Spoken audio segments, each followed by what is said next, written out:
संख्यात्मक योग्यता के इस क्लास में आपका स्वागत है और ये तीसरा क्लास है जिसमें हम लोग मैथ पढ़ रहे हैं। और ये स्टार्ट मैंने संख्या पद्धति से यानी नंबर सिस्टम से किया है। एक क्लास इसका हो चुका है।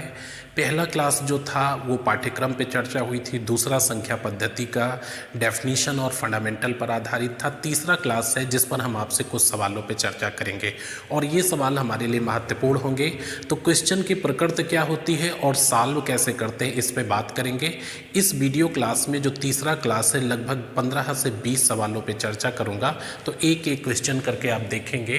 पहला सवाल यहाँ पे लिखा हुआ है, एक संख्या दूसरी संख्या के 3 गुना से 15 कम है।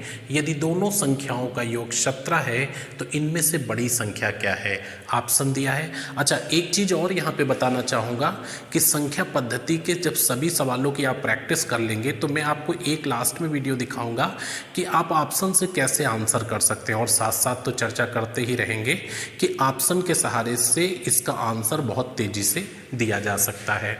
तो इस क्वेश्चन को पहले ध्यान से देखेंगे, सॉल्व कैसे करेंगे। एक संख्या दूसरी संख्या के 3 गुना से 15 कम है, यानी जो पहली संख्या है उसकी तुलना की जा रही है दूसरी संख्या से और कहा जा रहा है कि उसके 3 गुना से 15 कम है। तो क्या आपको दूसरी संख्या मालूम है? क्या कहीं इसमें दूसरी संख्या लिखा हुआ है? आपका जवाब है नहीं लिखा हुआ है। तो अब आप ध्यान से इधर बोर्ड की तरफ देखेंगे। एक संख्या यानी ये, जिसके बारे में हमें मालूम नहीं है, एक संख्या यानी ये दूसरी संख्या के 3 गुना से 15 कम है। क्या आपको दूसरी संख्या मालूम है? मेरा जवाब है नहीं मालूम कि दूसरी संख्या क्या है। सपोज दूसरी संख्या ये है, तो फिर पहली संख्या दूसरी के 3 गुना यानी 3x से 15 कम है यानी -15। अब ये पहली संख्या हो गई, ये दूसरी संख्या हो गई, और दोनों संख्याओं का जो योग है वो कितना है? 17 है। आप देखिए समीकरण आपके सामने बन गया। एक संख्या दूसरी संख्या के 3 गुना से 15 कम है। हमें नहीं मालूम कि दूसरी क्या है। अगर दूसरी x है तो उसका 3x - 15 पहली हो गई। अब इन दोनों का 3x और x कितना हो जाएगा? 4x और -15, इसकी वैल्यू क्या है? 17 है। तो 4x की वैल्यू क्या हो जाएगी? इधर माइनस है तो उधर जाकर प्लस हो जाएगा 32, और x बराबर क्या आ जाएगा? 8 है। अगर एक संख्या 8 है तो दूसरी क्या होगी? क्योंकि दोनों का योग 17 है, 17 से 8 निकाल देंगे 9, यानी एक संख्या 8 है और दूसरी 9 है।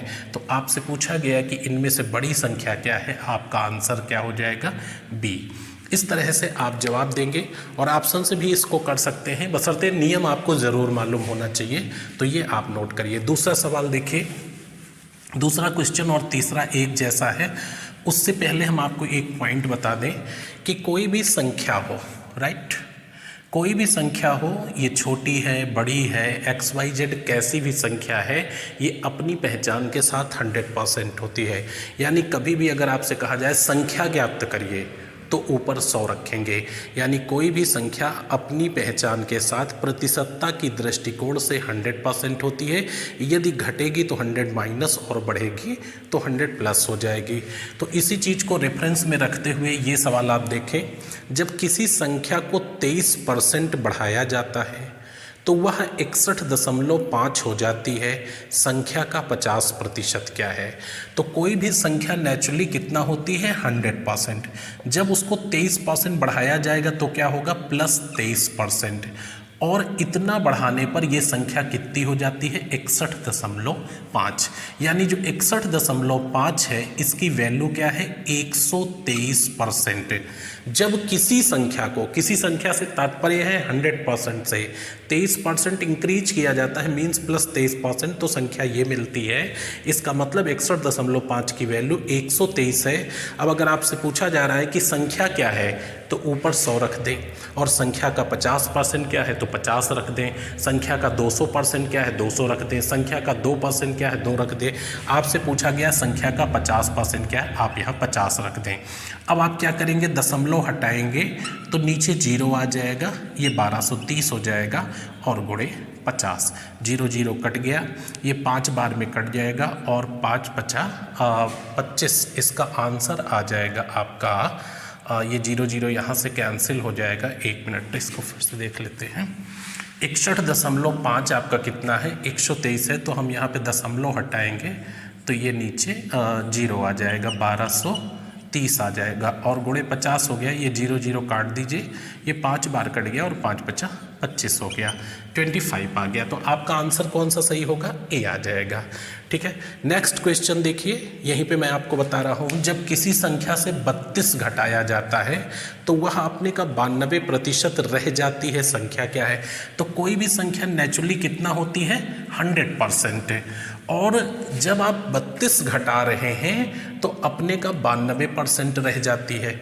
तो कोई भी संख्या 100% होती है और जब उससे आप 32 घटाते हैं तो वह 92% रह जाती है। देखिए 100 माइनस 32 बराबर 92%, यानी संख्या से जब आपने 32 घटाया तो वह 92% रह गई। इसका मतलब है कि जो 32 की वैल्यू है वह 8% है, जो 32 की वैल्यू है वह 8% है। तो जब 32 8% है तो वह संख्या यानी 100% क्या होगा, 400 आ जाएगा। तो इसका आंसर 400 होगा। तो एक चीज़ हमेशा ध्यान रखिएगा कि कोई भी संख्या नेचुरली अपनी पहचान के साथ 100% होती है। यदि बढ़ाई जाएगी तो 100 प्लस होगा और घटाई जाएगी तो 100 माइनस होगा। आइए नेक्स्ट क्वेश्चन देखिए। नेक्स्ट क्वेश्चन और दिए हैं आपके 4, 5 और 6। ये सवाल आप देखेंगे। पहला क्वेश्चन है 4 की पावर 61 प्लस 4 की पावर 62 प्लस 4 की पावर 63 प्लस 4 की पावर 64 है। निम्न में से किससे पूर्णतः विभाजित है। तो ऐसे अंदाज़ा लगाना मुश्किल है कि 3, 11, 13, 10 किससे विभाजित होगा, लेकिन अगर इसे प्रॉपर सॉल्व किया जाएगा तो विजुअल होने लगेगा कि निम्न में से किससे विभाजित होगा या किसका मल्टीपल है, जिसका मल्टीपल है उससे विभाजित हो जाएगा। तो यहाँ पे देखिए सबसे स्टैंडर्ड करने का तरीका क्या है, एक बार इसको लिख लेते हैं कि 4 की पावर 61 है प्लस 4 की पावर 62 है प्लस 4 की पावर 63 है और प्लस 4 की पावर 64 है। तो इनमें कॉमन क्या है, इनमें कॉमन क्या है, 4 की पावर 61 है। अगर 4 की पावर हम 61 कॉमन ले लें तो यहाँ पे आपका क्या बच जाएगा, 1 आ जाएगा। ये 4 की पावर 61 इकन्नम 4 की पावर 61, यानी यहाँ पे 1 आ जाएगा और यहाँ क्या आ जाएगा, केवल 4 आ जाएगा, चूँकि 4 की पावर 1 का मतलब 4 ही होगा। और यहाँ पे 4 की पावर 2 बच जाएगा और यहाँ पे 4 की पावर 3 बच जाएगा। ठीक है, 4 की पावर अगर 61 इसमें कॉमन लोगे तो ये 1 हो जाएगा और ये 4 की पावर 1 का मतलब 4 ही हो गया, 4 की पावर 2 बच गया और 4 की पावर 3 बच गया। अब इसको आप सॉल्व करोगे इसको, तो 4 की पावर 61 बाहर रहने दीजिए, ये 1 ही रहेगा, ये 4 हो जाएगा और 4 की पावर 2 इसका मतलब 16 हो गया और 4 की पावर 3 का मतलब 64 हो गया। अब आप इसको जोड़ लेंगे, इसको जोड़ेंगे तो 4 की पावर 61 और जब जोड़ लेंगे तो ब्रैकेट ओपन हो जाएगा, मल्टीप्लाई हो जाएगा। तो 16 और ये 64, 64 और 16 80, 4 ये 84, 85 हो गया, 85 हो गया। ठीक है, 85 आ गया, यानी इस जगह से इस फॉर्मेट में आ गया। अब सवाल उठता है कि क्या 85 3 से विभाजित है। आपका जवाब है नहीं है। क्या 85 11 से पूर्णतः विभाजित हो जाएगा, जवाब है नहीं है। क्या 13 से विभाजित हो जाएगा, नहीं है। क्या 10 से विभाजित हो जाएगा, नहीं। यानी अभी तक ये किसी से विभाजित नहीं हो रहा है और आपको केवल ये देखना है, ये देखना है क्योंकि ये टोटल इसका मल्टीपल है। अच्छा, अब क्या करेंगे, अगर ये विभाजित इनसे किसी से नहीं हो रहा है तो अभी आंसर नहीं दे सकते हैं। हाँ, ये 4 की पावर 61 था, इसको हम जब 4 की पावर 60 लिखेंगे तो एक 4 यहाँ से रिलीज हो जाएगा और जो 4 रिलीज होगा उसको इससे गुणा कर देंगे। तो 4 पंचे 20, 4 अठे 32, 33, 34, 340 और फिर 4 की पावर 60 हो गया। अब 340 इससे विभाजित है, इससे, इससे या उससे। इसका आंसर आया कि ये 10 से विभाजित है। आप इसका आंसर क्या करोगे, डी करोगे। और सपोज अगर अभी भी इससे नहीं कटता तो एक 4 और रिलीज करते, तब तक करते रहते जब तक ऐसी कोई संख्या ना बन जाए कि इनमें से किसी न किसी से कट जाए। अच्छा, अगला सवाल देखेंगे आप। काफ़ी इंटरेस्टिंग क्वेश्चन लिखा हुआ है कि दो संख्याओं का अंतर 1365 है। दो संख्याओं का अंतर 1365 65 है। बड़ी संख्या को छोटी संख्या से भाग देने पर भागफल 6 और शेष फल 15 बचता है। आपको बताना है कि छोटी क्या है, संख्या क्या है। तो सबसे पहली चीज़ आप देखिए, जो संख्या हमारी होती है, ठीक है, ये बराबर होती है भाजक यानी जिससे भाग दे रहे हैं, और गुणे भागफल जो भागफल आ रहा है, और प्लस रिमाइंडर यानी शेष। तो संख्या हमारी होती है भाजक गुणे भागफल प्लस शेष। इसको ध्यान रखिएगा, कोई भी संख्या जिसे भाग दिया गया और रिमाइंडर है, इनसे आप संख्या को बता सकते हैं। दो संख्याओं का अंतर 1365 है। अगर छोटी संख्या आपकी x है तो बड़ी संख्या आपकी क्या हो जाएगी, x प्लस 1365 ये हो जाएगी। छोटी संख्या अगर x है तो बड़ी संख्या x प्लस 1365, क्योंकि दोनों संख्याओं का अंतर 1365 है। अब कहा जा रहा है कि बड़ी संख्या को छोटी संख्या से भाग देने पर भागफल 6 और शेष फल 15 आ रहा है। तो आपकी जो बड़ी संख्या है यानी x प्लस 1365 ये इक्वल है 6x। 6x कैसे, बड़ी संख्या को छोटी संख्या से भाग देने पे, यानी भाजक हमारा x हो गया, भागफल 6 हो गया तो 6x हो गया, और रिमाइंडर आपका क्या बच रहा है 15, यानी 6x प्लस 15 बराबर बड़ी संख्या। तो ये कितना हो जाएगा, 5x बराबर हो जाएगा 1365 माइनस 15, और 5x की वैल्यू जो आ जाएगी वो 1350 आ जाएगी, और जो x की वैल्यू आ जाएगी वो 270 आ जाएगी, यानी छोटी संख्या क्या है 270। अब सारा खेल आपको इस लाइन को समझने में है, और अगर ये समझते हैं तो ये लाइन आप समझ जाएंगे कि बड़ी संख्या को छोटी संख्या से भाग देने पर, तो छोटी संख्या से भाग देंगे मतलब x से भाग देते हैं तो भागफल 6 आता है और शेषफल 15 आता है। तो भागफल इंटू भागफल इंटू भाजक, यानी x आपका भाजक हो गया, भागफल 6 हो गया, और प्लस 15 बराबर बड़ी संख्या हो गया। तो बड़ी संख्या की वैल्यू x प्लस 1350 है। इसको कैलकुलेट करके x की वैल्यू 270 यहाँ पे निकाल लेंगे। अब तीसरा सवाल आपका दिया हुआ है कि एक प्राकृत संख्या का चौथाई, ये यूपीएसआई 2011 की प्रिलिमिनरी का क्वेश्चन है। मैंने थोड़ा सा अपने हिसाब से लिख दिया है, आप उसमें देखिएगा कि किस तरह से लिखा हुआ है। 2011 के ये पेपर का क्वेश्चन है। तो इसमें लिखा हुआ है कि एक प्राकृत संख्या का चौथाई यानी एक नेचुरल नंबर्स का 1/4 उसकी उत्तरवर्ती यानी बाद वाली संख्या के 1/5 से 3 कम है, 3 अधिक है, तो यह संख्या क्या होगी। अब यहाँ पे पहली प्राकृत संख्या कौन सी होगी, x हो जाएगी, और उसकी जो उत्तरवर्ती प्राकृत संख्या होगी, चूंकि नेचुरल नंबर्स में क्या होता है कि उत्तरवर्ती पूर्ववर्ती से 1 ज़्यादा होती है, और जो पूर्ववर्ती होती है वो उत्तरवर्ती से 1 कम होती है। तो अगली संख्या कौन सी हो जाएगी, x प्लस 1 हो जाएगी। इसका बटा 4 यानी चौथाई, और इसका बटा 5, और इन दोनों का जो डिफरेंस है वो कितना है, 3 है।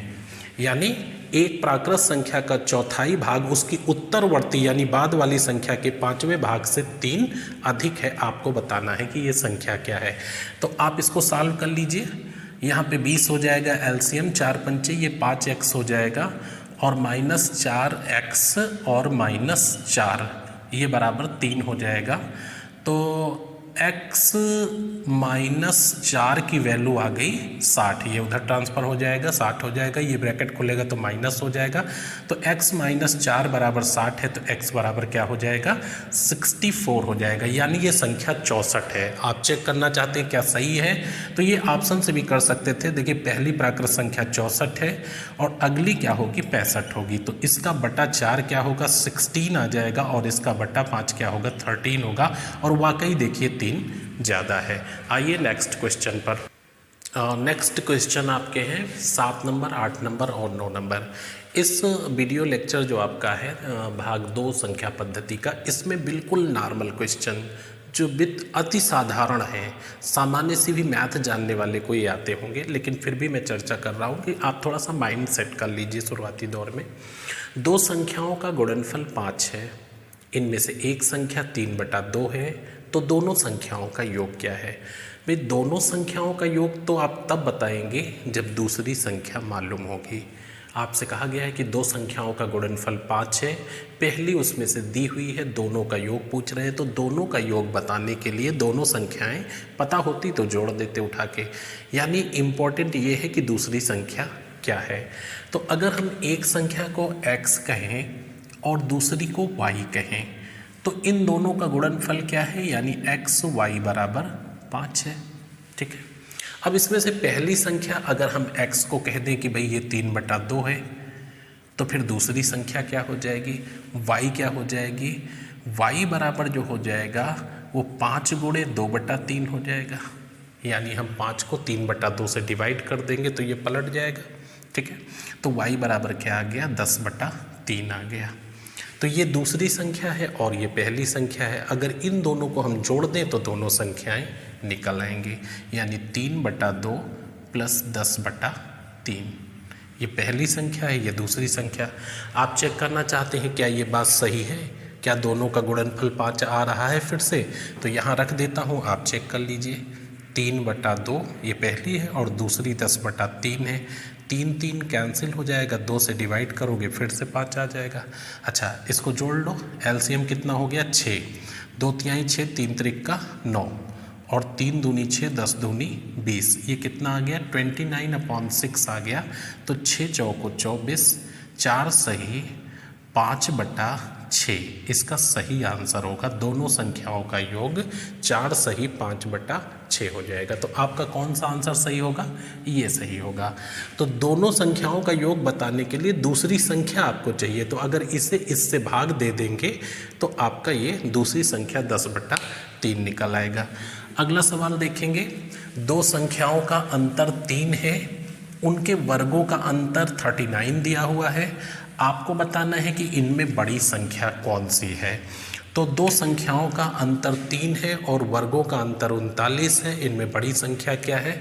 आप देखिए ये लिखा हुआ है कि x माइनस वाई, इसकी वैल्यू क्या है, 3 है, और x² माइनस वाई स्क्वायर, इसकी वैल्यू क्या है, 39 है। तो बड़ी संख्या क्या है, क्या x बड़ी है, क्या y बड़ी है। निश्चित रूप से x बड़ा है, क्योंकि y और x और y का अंतर जो है वो धनात्मक है। तो यहाँ पे देखिए x² माइनस वाई स्क्वायर होता क्या है, ये होता है x माइनस वाई और x प्लस वाई, और इसकी वैल्यू 39 है। इसके नीचे हम इसको डिवाइड में लिख देते हैं, x माइनस वाई की वैल्यू क्या है, 3 है। तो x माइनस वाई की वैल्यू 3 है और x minus y, x plus y की वैल्यू 39 है। तो जब इससे डिवाइड हो जाएगा तो x प्लस वाई क्या बच जाएगा, 13। x प्लस वाई बराबर 13 है और x माइनस वाई बराबर 3 है। तो आपका, अब देखिए ये चीज़ हल करने का आपको तरीका बताते हैं। इसमें आप क्या करते हैं, इसको काट देते हैं, 2x बराबर 16 लिखेंगे। तो कभी भी आप इसको जल्दबाजी में जब करें तो x प्लस वाई दिया हो, x माइनस वाई दिया हो, यदि बड़ी संख्या चाहिए तो जोड़ के आधा कर दीजिए, 8 हो गया, और यदि छोटी संख्या चाहिए तो घटा के आधा कर दीजिए। तो ये सॉल्व करने का तरीका है कि x प्लस वाई 13 है, x माइनस वाई 3 है, यदि x चाहिए तो जोड़ के आधा और y चाहिए तो घटा के आधा। जैसे थोड़ी देर के लिए यहाँ पे देखिए, अगर आपसे कहा गया कि a और b की जो धनराशि का योग है 80 रुपये है और a और b की धनराशि का जो अंतर है वो 8 रुपये है, तो अगर a का चाहिए तो जोड़ के आधा कर दीजिए, 88/2 44 हो जाएगा, और अगर b का चाहिए तो घटा के आधा कर दीजिए, तो 72/2 36 हो जाएगा। तो इस तरह से जोड़ के आधा और घटा के आधा करके आप इसको निकाल सकते हैं। यहाँ पे एक सवाल और लिखा है 9 नंबर, इसको देखें, दो धनात्मक संख्याओं के वर्गों का योग, दो धनात्मक संख्याएं कोई हैं, है ना, धनात्मक पूर्णांक हैं, उनके वर्गों का योग 100 है और वर्गों का अंतर 28 है। इन संख्याओं का योग क्या होगा, तो इसका मतलब है कि x² प्लस वाई स्क्वायर जो है ये 100 है और x² माइनस वाई स्क्वायर जो है ये आपका 28 है।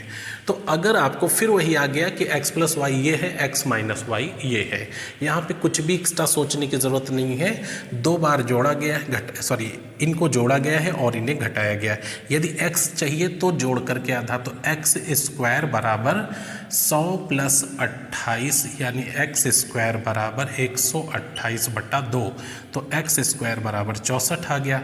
और इसी तरह से घटा कर आधा कर लो तो वाई स्क्वायर बराबर आ जाएगा आपका 28, ये इससे 28 घटा लोगे तो 28 घटाने पे 72 यानी आधा करोगे तो 36 आ जाएगा। तो जोड़ के आधा करोगे तो एक्स स्क्वायर आएगा, घटा के आधा करोगे तो वाई स्क्वायर आएगा। अब एक्स की वैल्यू क्या है 8 हो गई, वाई की वैल्यू क्या हो गई 6 हो गई, और x प्लस वाई की वैल्यू क्या हो गई तो 8 प्लस 6 यानी 14। तो आपका सही आंसर हो जाएगा बी ऑप्शन 14। आइए नेक्स्ट क्वेश्चन पर। नेक्स्ट क्वेश्चन आप देखेंगे और ये हैं 10 नंबर, 11 नंबर और 12 नंबर। अच्छा, इसमें 10 नंबर क्वेश्चन लिखा है एक संख्या 38 से यानी 38 से, एक संख्या 38 से उतनी ही अधिक है जितना वह 80 से कम है। आपसे पूछा जा रहा है कि संख्या क्या है। हालांकि ऑप्शन से बता सकते हैं, फिर भी आप इसको थोड़ा सा ध्यान से देख लीजिए। एक संख्या 38 से उतनी ही ज़्यादा है जितना 80 से कम है। तो मैं ये मान लेता हूँ कि जो संख्या हमारी है वो 38 प्लस एक्स है और 80 माइनस एक्स है। ये हो गया है ना। 38 से उतना ही ज़्यादा है जितना 80 से कम है। तो ये संख्या क्या है। अब आप देखिए यहाँ पे जो 2x की वैल्यू हो जाएगी वो 38 इधर जाएगा, घट जाएगा, इससे कितना हो जाएगा 42 आ जाएगा, यानी x की वैल्यू क्या आ जाएगी 21 आ गई। अब अगर हमें संख्या बतानी है तो 38 प्लस 21 करेंगे तो 59 आ जाएगा, और अगर इधर से देखना चाहें तो 80 माइनस 21 करेंगे तो 59, यानी वो पर्टिकुलर नंबर क्या है 59। अच्छा, ऐसे प्रश्नों का जवाब देने के लिए आपको ये लिखने की ज़रूरत नहीं है। अगर बाय द वे कभी भी ये सवाल आपके सामने आ जाए कि एक संख्या इससे उतनी ही ज़्यादा है जितना इससे कम है, आपको कुछ नहीं करना है, दोनों को जोड़ के हाफ कर देना है, संख्या निकल आएगी। यानी एक संख्या 38 से उतना ही ज़्यादा है जितना 80 से कम है, दोनों को जोड़ेंगे 118 आएगा और बटा 2 कर देंगे 59 आ जाएगा। तो कभी भी इस तरह का प्रश्न का आंसर आपको करना हो तो दोनों को जोड़कर आधा कर दें। अच्छा, एक सवाल आपका इसमें प्रॉफिट लॉस डिस्काउंट में होता है कि किसी वस्तु को इतने रुपए में बेचने पर उतना ही लाभ होता है जितना इतने रुपए में बेचने पर हानि होती है। वस्तु का क्रय मूल्य क्या है। तो यहीं पे देखिए, अगर आपसे ये कह दिया जाए कि एक वस्तु को 900 रुपये में बेचने पर हमें उतना ही लाभ होता है जितना इसे 600 रुपये में बेचने पर हानि होती है, वस्तु का क्रय मूल्य क्या है, तो आपको कुछ नहीं करना है, दोनों को जोड़ेंगे। 1500 हो गया, 1500 का आधा कर लीजिए, कितना हो जाएगा 750। अब 750 रुपये की कोई वस्तु है, 900 में बेचेंगे तो 150 रुपये का लाभ होगा, और 600 रुपये में बेचेंगे तो 150 की हानि होगी। तो इसको इस तरह से ना करके सीधा जोड़ करके आप आधा कर दें। अच्छा, क्वेश्चन नंबर जो 11 लिखा है आप इसे देखें। कोई संख्या अपने 47% से, कोई संख्या अपने 47% से 1060 ज़्यादा है, आपको बताना है वो संख्या क्या है।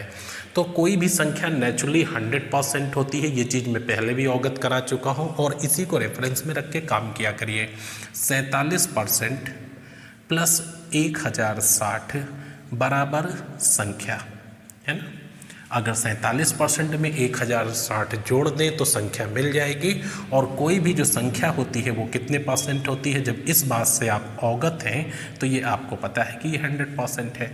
तो 100% अगर है तो 1060 की वैल्यू क्या है, इसको इससे घटा दीजिए, कितना हो गया 53%। अब आपको संख्या चाहिए तो 100 रख दीजिए, ये संख्या है 2000। इस तरह से आप इजी वे में आंसर दे सकते हैं। बस आपको ध्यान ये रखने की ज़रूरत है कि कोई भी संख्या नेचुरली 100% होती है, यदि बढ़ेगी तो 100 प्लस हो जाएगी और घटेगी तो 100 माइनस हो जाएगी। अच्छा, फ्रैक्शन की दृष्टि से यही एक होती है, एक 1 का मतलब 100% होता है, तो बाई परसेंटेज 100 और फ्रैक्शन में 1 हो जाएगी। अगला सवाल आप देखिए। अगला क्वेश्चन इंटरेस्टिंग लिखा हुआ है। 3 संख्याएं हैं कोई PQR, तो इनमें रिलेशन क्या है 3, 4, 6 का है, और इनका जो गुणनफल है संख्याओं का वो आपका 1944 है। तो इन संख्याओं का जो गुणनफल है वो 1944 है। आपको बताना है कि संख्याओं का योगफल क्या होगा।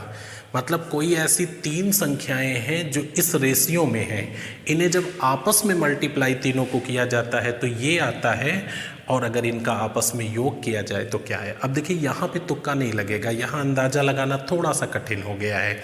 अच्छा, आप देखिए इसका आंसर कैसे करेंगे। पहली संख्या हमारी 3x हो जाएगी, है ना, दूसरी संख्या 4x हो जाएगी और तीसरी संख्या 6x हो जाएगी। जब इन्हें आपस में आप गुणा करोगे तो क्या मिलेगा, 1944। यही बात तो की जा रही है कि तीन संख्याएं हैं कोई जो कि 3, 4, 6 के रेशियो में है, तो पर्टिकुलर नंबर ये हो गए और इनका गुणनफल ये हो गया। अब आप इसको लिख लीजिए, कितना हो जाएगा, 6 चौको 24 तिहाई 72 और x क्यूब, ये बराबर 1944 आ गया। तो x क्यूब की वैल्यू क्या हो जाएगी, तो 1944/72 कर दें। इसको काट दीजिए, पहले हम किससे काट के देखते हैं, 9 से काटते हैं, है ना। तो 9 8 72 हो गया और 9 दूनी 18, 1 बच जाएगा। फिर 9 दूनी 18 हो गया और यहाँ पे 1 बचेगा, तो फिर 9 एकम 9 हो जाएगा और 5 9 छक 54, 8 दूनी 16, 8 दूनी 16 हो गया, 8 सते 56, यानी x क्यूब की वैल्यू क्या आ गई, 27 आ गई। तो x बराबर क्या आ गया, 3 आ गया। अब वैल्यू पुटअप कर दीजिए, योग आपसे पूछ रहे हैं तो अनुपात सब जोड़ लीजिए। 6 4 10 3 13 x हो गया योग इनका, और 13 और x की जगह 3 रखो तो 39 आ जाएगा, यानी संख्याओं का योग क्या है, 39 है। ऐसे अलग अलग संख्याएं आपको देखनी थी, तो पहली संख्या 9 थी, दूसरी 16 थी और तीसरी 24 थी, नहीं 3 त्रिका 9, 3 चौक 12, दूसरी संख्या 12 थी और तीसरी संख्या 3 18 थी। ये संख्याएं थी। अगर इनको आप तीनों को जोड़ लेंगे तो क्या आ जाएगा, 39, या अनुपात एक साथ जोड़ करके 3 से मल्टीप्लाई कर देंगे तो बात वहीं की वहीं रहेगी। तो अगर ये कैलकुलेशन में आपको दिक्कत नहीं आती तो संख्या पद्धति के छोटे छोटे सवाल करने में ईजी रहेगा। आइए नेक्स्ट क्वेश्चन पर। ये आज के लास्ट 3 क्वेश्चन आपके सामने लिखे हुए हैं। 13 number, 14 number, 15 number, total 15 question इस वीडियो में है और अति सामान्य क्वेश्चन है। आप लगा करके इसको देखिएगा और तरीका देखिएगा। किसी संख्या के 13/12, किसी संख्या के 13/12 का 50% यदि 520 है तो संख्या का 60% क्या होगा। तो संख्या का 60% तब बताएंगे जब आपको संख्या मालूम होगी। अब किसी संख्या का 13/12 जो है ये संख्या से ज़्यादा है, क्योंकि ये इम्प्रॉपर फ्रैक्शन है और ये आपका 1 सही 1/12 लिखा हुआ है। 1 की वैल्यू 100% और 1/12 की वैल्यू 8 सही 1/3%। तो इसे आप हैंडल कैसे करेंगे सवाल। किसी संख्या का हमें नहीं मालूम है वो संख्या क्या है, आप समझ लीजिए कि ये संख्या है और इसका, ठीक है, इसका 13/12 और का जो भी आया 50% मतलब 1/2, ये बराबर क्या है, 520 के है। अब आपसे पूछा जा रहा है कि संख्या क्या है। संख्या का 13/12 का 1/2, सॉरी 1/5 लिख दिए, 1/2, 50% का मतलब 1/2, ये बराबर है 520 के। तो संख्या क्या है, आप इसको क्या करेंगे, वैल्यू को पलट देंगे। ये 12/13 हो जाएगा और ये 2/1 हो जाएगा। इसे आप कैलकुलेट करके देखें तो ये कितना हो जाएगा, 13 चौको 52, यहाँ पे 40 आ गया, 12 दूनी 24 और ये 24 0 0, 24 चौको 96। ये संख्या कौन सी है, 960 है। ये संख्या 960 है। अब 960 का 60% अगर आपसे पूछा जा रहा है तो 960 गुणे 60 और बटा 100, 0 0 कैंसिल हो जाएगा। 6 6 36 के 6, 6 9 54, 55 56 57, आपका सही आंसर होगा 575। तो पहले आप पर्टिकुलर नंबर निकाल लीजिए, है ना। किसी संख्या का 13/12 का 50% मतलब 1/2 ये है, तो आप इन्हें पलट दीजिए, वो संख्या निकल आएगी। अच्छा, ये आपका 100% है और ये उसका अंश है। ये अंश कम या ज़्यादा हो सकता है। आपको चाहिए पर्टिकुलर नंबर 100%, तो संख्या को आप निकाल सकते हैं इसे पलट करके। 960 आ गया आपका 60%, 576 आ जाएगा। अच्छा, नेक्स्ट क्वेश्चन देखिए, काफ़ी अच्छा सा लिखा हुआ है। दो संख्याओं का योग 80 है। यदि पहली संख्या का 3 गुना दूसरी संख्या के 5 गुना के इक्वल है तो आपको बताना है कि इन संख्याओं के वर्गों का अंतर क्या है। अब वर्गों का अंतर आप बाद में निकाल लेंगे, पहले ये पता कर लें कि ये संख्याएं क्या हैं। दो संख्याओं का योग 80 है। पहली संख्या का 3 गुना दूसरे के 5 गुना के बराबर है। इन संख्याओं के वर्गों का अंतर क्या है। ठीक है, तो इसके हम 2 नियम बताएंगे और ये इनके दोनों के एक कॉमन नियम को बताते हैं। उससे पहले इसको हम दूसरे तरीके से आपको बता देते हैं। आपकी पहली संख्या मान लीजिए x है। ठीक है, दो संख्याओं का योग 80 है। अगर पहली संख्या x है तो दूसरी क्या हो जाएगी, 80 माइनस x हो जाएगी, है ना। अगर एक x है तो दूसरी 80 माइनस x होगी, क्योंकि दोनों का योग ही 80 है। अब पहली का 3 गुना और दूसरी के 5 गुना आपस में बराबर है। आप देखें, पहली का 3 गुना दूसरी के 5 गुना आपस में बराबर है, यानी 3x बराबर 400, 5 × 40 और माइनस 3x। तो ये 5x हो जाएगा, 5x हो गया। और ये आपका जब इधर आएगा तो 8x की वैल्यू क्या आ जाएगी, 400 आ जाएगी। तो x की वैल्यू क्या आ जाएगी, 50। यानी पहली संख्या 50 है और दूसरी संख्या इससे 50 घटा दो तो कितनी हो जाएगी, 30 हो जाएगी। अब 50 का स्क्वायर क्या होगा, 2500, और 30 का स्क्वायर क्या होगा, 900। और अगर इनका दोनों का अंतर लेंगे तो 1600 आ जाएगा। आपका आंसर ये सही हो जाएगा और उसमें ये सही था।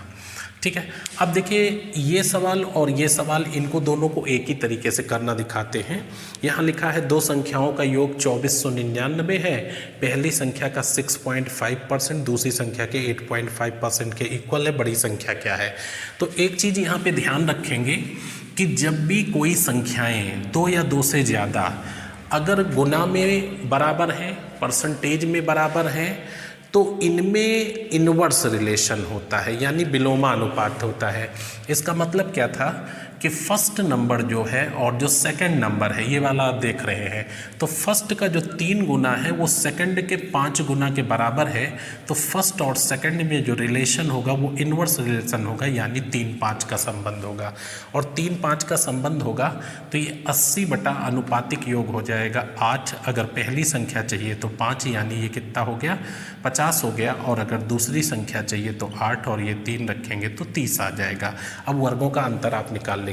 अच्छा, बाय द वे अगर ये 2 से ज़्यादा संख्याएं हैं तो ऐसे नहीं पलट देंगे, फिर इसमें क्या करेंगे, ये आप इस तरह से फर्स्ट बटा 3 लिख लेंगे और सेकंड बटा आप क्या लिख लेंगे, 5 लिख लेंगे। और इनका एलसीएम ले लेंगे 15। तो 3 × 15, इधर 5 हो जाएगा और इधर 3 हो जाएगा। तो अगर 2 से ज़्यादा होंगी तो एलसीएम लेकर के निकाल लीजिएगा, क्योंकि 2 से ज़्यादा होंगी तो पलटने में गलत हो जाएगा। 2 में तो आप नॉर्मली पलट सकते हैं, तो जैसी सिचुएशन हो उसके हिसाब से काम करिए। बट अगर 2 से ज़्यादा हो तो एलसीएम लेकर के बराबर कर लीजिए। अब इस क्वेश्चन को देखिए, इसमें लिखा हुआ है कि पहली संख्या का 6.5% दूसरी संख्या के 8.5% के बराबर है। फर्स्ट नंबर ये मान लीजिए, इसका 6.5% और सेकंड नंबर ये है, इसका 8.5% आपस में इक्वल है। तो इनमें दशमलव हम हटा देते हैं, दोनों में ऐसे बाहर लिख देता हूँ। देखिए 65 और ये 85% भी बोल सकते हैं, है ना। इसका 65% उसका 85% इक्वल है। इनको अगर हम रेशियो में लिख दें, काट दें, तो ये इधर 13 हो जाएगा और उधर 17 हो जाएगा। यानी फर्स्ट का 13वां भाग सेकंड के 17वें भाग के बराबर है। तो इनमें आपस में फर्स्ट और सेकंड में क्या रिलेशन हो जाएगा, 17 और 13 का हो जाएगा, उल्टा संबंध हो जाएगा। 2490 दोनों का योग है, अनुपातिक योग 30 हो जाएगा। अब अगर आपको चाहिए बड़ी संख्या, तो बड़ी संख्या आपकी पहली होगी, यहाँ पे क्या रखेंगे, 17 रख देंगे। और अगर छोटी संख्या चाहिए तो 13, 0 0 से काट दीजिए। 3 × 8 = 24, 3 × 3 = 9, 17 × 51 के 1 हो जाएगा।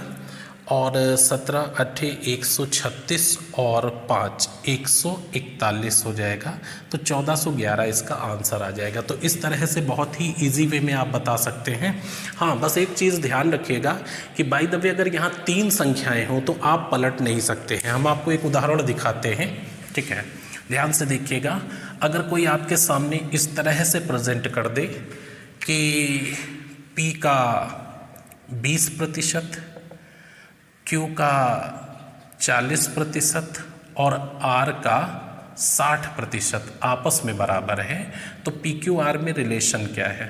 ठीक है, PQR में क्या रिलेशन है? P का 20%, Q का 40%, R का 60%। तो यहाँ पे ऐसा कुछ नहीं है कि पलट देंगे। आप क्या करेंगे, तुरंत 1/20, 1/40 और 1/60 इनका एलसीएम ले लेंगे, क्या हो जाएगा 120। तो यहाँ 20 छक्का 120, 4 तिये ये आपका 3 हो जाएगा और 6 दूनी 12। ये रिलेशन हो जाएगा 6 3 2 का। अब इजी वे में आप कुछ भी बांट सकते, कुछ भी बता सकते। तो 2 होंगे तो पलट देंगे और 2 से ज़्यादा होंगे तो इन्वर्स रिलेशन निकाल लेंगे, विलोमानुपात। इस वीडियो में तीसरा जो आपका वीडियो था मैथ का, आप इत्मीनान से और धैर्य से देखिएगा। ये साधारण से संख्या पद्धति के सवाल हैं और संख्या पद्धति, नंबर सिस्टम के बाद सरलीकरण हो गया, दशमलव भिन्न हो गया, एलसीएम एचसीएफ हो गया। ये आप चूँकि बेस मजबूत हो जाएगा तो आगे के जितने चैप्टर हैं उनको समझने में आसान रहेगा। तो पेशेंस के साथ आप इनका नोट्स बनाते रहिएगा और छोटे छोटे सवाल देखते रहिएगा। संख्या पद्धति के आपके 3rd सेगमेंट में मिलते हैं। तब तक के लिए शुभकामनाएं। धन्यवाद।